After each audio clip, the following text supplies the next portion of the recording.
и половина. Браво! Вие след малко. И така, уважаемо жури, да започваме. Госпожице, елате насам, за да не пречите на журито да може. Не, ей тук насам. Ей, тук. Да. За да може журито да гледа внимателно. Да не гледа. Ето, уважаемо жури, Спайдърмен и брат му.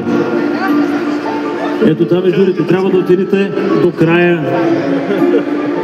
Чикай! Ти да не си сестраем на Спайдърмен. Добре, ще разберем след малко. Ела тук. Ела и ти. Давайте напред. Хайде, завъртете се. Номер 164. И да, той брат по 164,5. Разбрахме. Ти на колко годинки си?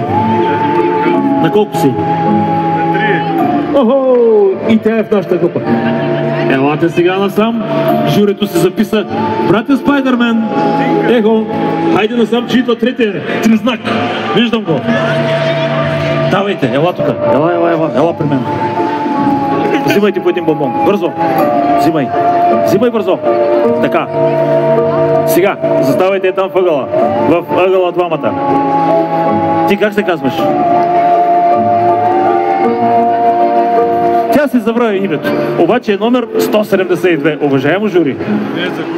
Заповядайте да оцените тази малка принцеса.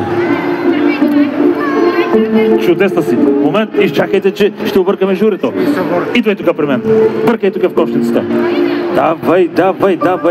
Браво. И заставайте тук. Тук. Не толкова накрая да не се скриеш от сцената. Здравей, бе, ти коя си? Как се казваш?